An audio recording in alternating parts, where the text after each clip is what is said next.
Hi everyone, it is 3:30 p.m. here in New York and it is raining outside. It is raining. I don't see much snow in our forecast, so it looks like we might have a semi-green Christmas this year here in New York. Now remember, I live in New York State, not New York City. I'm nowhere near New York City. I've never been to New York City. Came close, but September 11th kept me away. Anyways, what do I want to talk about in this video? Well, I would like to do a weather update with you guys, but my depression, my agoraphobia, my head pain, which is stress related, is actually keeping me inside. So let's talk about that.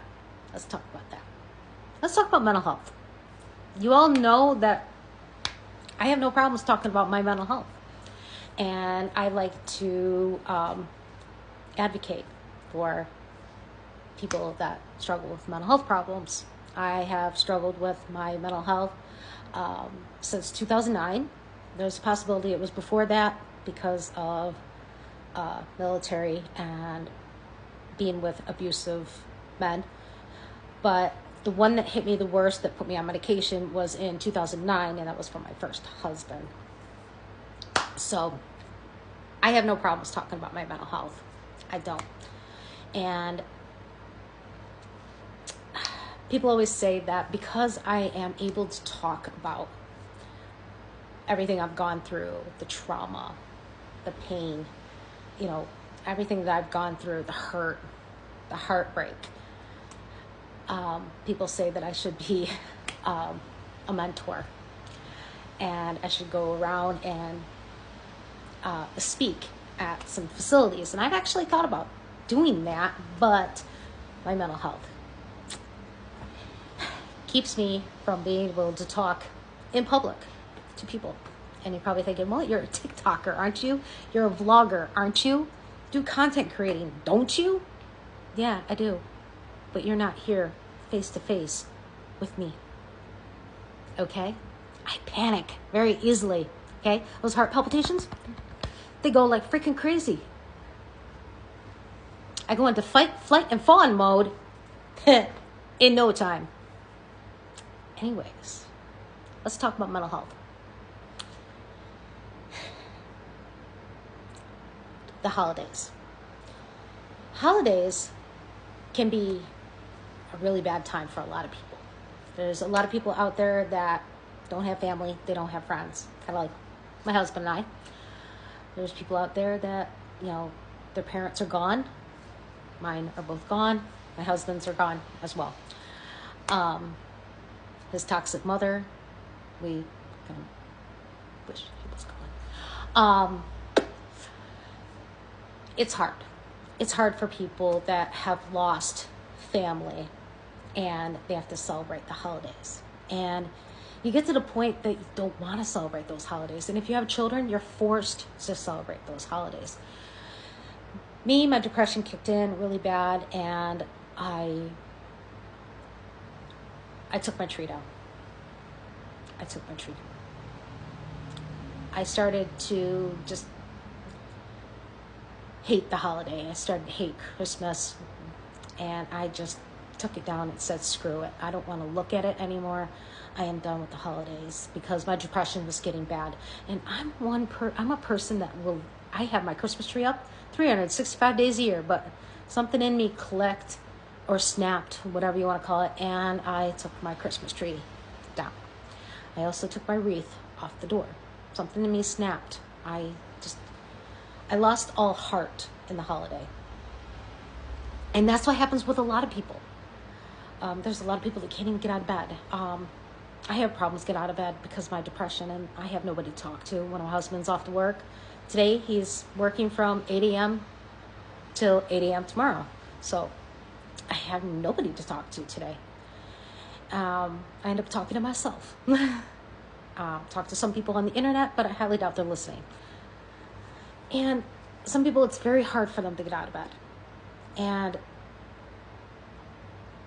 some people, it's hard to even talk about what they're feeling because they don't want to be judged. And that was the thing of why I never talked about my mental health problems, is I didn't want to be judged.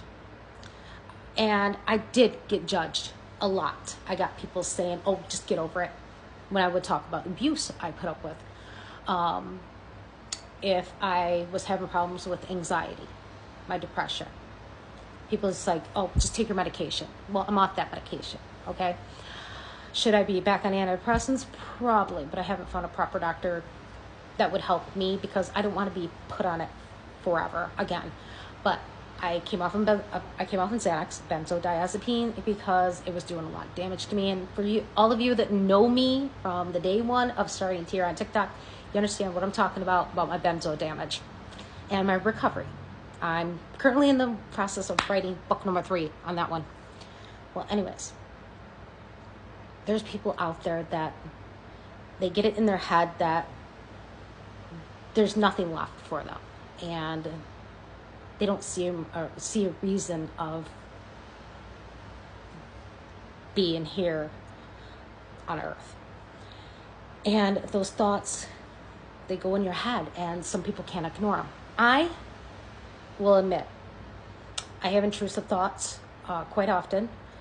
I think it has something to do with the trauma that I've been dealing with, but I ignore them. Do they make me cry? Yeah, they do. But eventually I get over it, and I'm like, you know what? They're just thoughts in my head. But there are a lot of people that can't say that, and they act upon it. Holidays and depression, they go hand in hand. And if you know somebody that does struggle with their mental health, it's best for you to keep an eye on them. Call them, text them, ask them how they are, ask them how their day is. Don't let them feel left out. Because I've had a lot of people ghost me, and I don't know what the heck I did. I didn't do anything. So when somebody's struggling with their mental health during the holidays, it's hard for them to talk about it.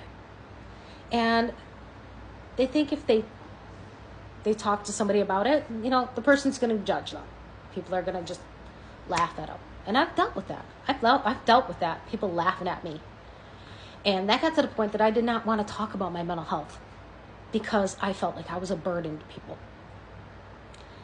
And it got to the point that I would just sit in my room and I would cry. I mean, I just recently had an episode where I was throwing things, nothing that I could break. I threw pillows and whatnot, books, whatever, because it got that bad. And I started crying. I literally started crying. I was in tears. Something snapped in me, and it just felt so alone and lost and whatnot. And I was home by myself because my husband was working doubles. I hadn't had one of those episodes in quite some time. And that's because I let the thoughts in my head take over. So when you have somebody that's like me, struggles with their mental health, and they do have, that if you know that they have intrusive thoughts, or they don't, communication. Do not leave them out. If you know there's something going on in the town they live in, and you're going to be going out there, invite them. Because you know what? That's the best thing you can do for somebody that struggles with their mental health. Invite them to go somewhere.